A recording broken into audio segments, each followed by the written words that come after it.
Readymade के जमाना चल गया। एक बार हम एगो भाई का अपने ट्राई कर रहे थे, पहनने का तो पहन लिया, लग रहा है जैसे सांप घुस गया पाइप में। झाड़ी में अगर सुअर घुस गई, बकरी घुस गई, गाय भैंस घुस गई, उसका नहीं फटता था कपड़ा। पहन के किसी फॉर्मल इंटरव्यू देने चल जाओ, जान जाएगा कि इसको पता नहीं है कि कपड़ा बनाया क्यों गया था। मॉडर्न बनने के चक्कर में नग्न नहीं बन जाना। बिहार में कपड़ा उद्योग के मामले में भागलपुर बहुत प्रसिद्ध है। हालांकि अब कपड़ा उद्योग तो सीधे सीधे रेडीमेड के जमाना चल गया। ज्यादातर क्या हो गया है रेडीमेड। अब तुमको हम लोग की तरह पैंट शर्ट पहनने वाला बड़ी कम मिलेगा, महंगा मिलता है, सिलवाई थोड़ा महंगा पड़ जाता। वो भी रीजन क्या है, कम लोग हो गए हैं ना। जब चीजें कम हो जाती हैं तो मार्जिन नहीं रखेगा तो दुकान चलेगा कैसे। अब जैसे टी शर्ट वाला है, टी शर्ट वाला अगर एक टी शर्ट पे 20 रुपया का मार्जिन रखता है, उसको पता है कि हम दिन भर में 10-50 टी शर्ट बेच देंगे। और शर्ट वाला कितना बेचारा, उसको बहुत कम लोग बच गए। फॉर्मल महंगा मिलता है, जींस वाला सस्ता पड़ता है। क्या वो सस्ता मिलता है जी? उतना भारी कपड़ा सस्ता मिलता है। इस हम लोग ये वाला फॉर्मल वाला ना सिलाने में महंगा पड़ जाता है, समझा? सिलाने में रहता है। बाकी हम लोग तो कभी पहने नहीं। एक बार हम एगो भाई का अपने ट्राई कर रहे थे, पहनने का तो पहन लिया, लग रहा है जैसे सांप घुस गया पाइप में, सांस फूलने लगा। अरे बाप रे बाप, मतलब अब समझ में आया हाइट क्यों कम हो रहा है लोगों का। इतना भारी भारी कपड़ा पहनना, धंस गया आदमी ऐसे। हाइट नहीं घट जाएगा जी, भारी भारी पहन के घूम रहे हैं।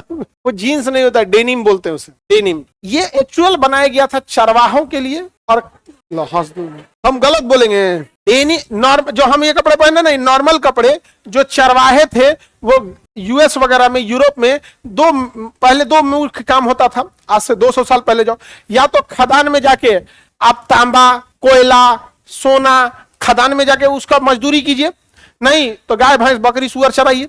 तो यूरोप वगैरह में ना, या अमेरिका में सुअर का मांस बड़ा प्रचलित है। भारत में नहीं प्रचलित है, भारत में उसको खाने वाले ना बराबर हैं, लेकिन वहां बहुत प्रचलित है। सुअर की चर्बी होती है मोटी, वो झाड़ियों में घुस जाती थी, तो ये नॉर्मल कपड़ा पहन के उसके पीछे जाता था तो ये फट जाता था।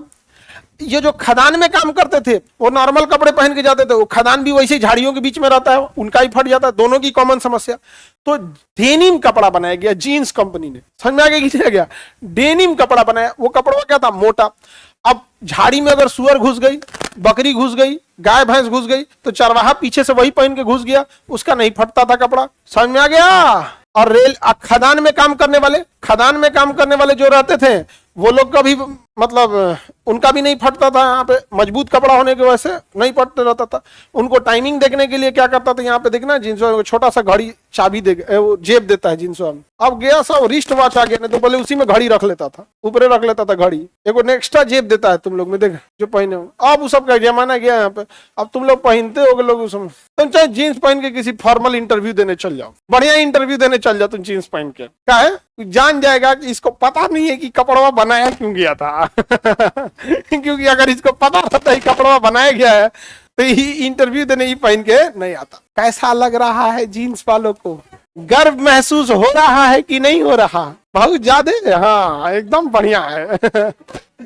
भाई हम मना नहीं कर रहे तुमको, जो तुम्हारी इच्छा है, लेकिन हाँ इतना जरूर रखना कि मॉडर्न बनने के चक्कर में नग्न नहीं बन जाना। समझ में? मॉडर्न बनने में और उघारे घूमने में अंतर होता है। समझ में आया? मॉडर्न अगर किसी को भी देखेंगे, कोई पुरुष में भी देखिएगा फॉर्मल वाला, या किसी महिला में भी देखिएगा, यहाँ पर आप कितनों रहेंगे लोग देखिएगा, अगर कोई वेल ड्रेसअप अगर देखिएगा किसी ऑफिस में वगैरह में, तो वो कभी भी ये सब चमक धमक को साइड कर देंगे। यहाँ पे फॉर्मल का बातें अलग होता है। खैर आपकी इच्छा है, अब यंग जनरेशन है, आप लोग को नहीं बुझाएगा। ये कौन जगह हो गया? भागलपुर, कपड़ा उद्योग के लिए।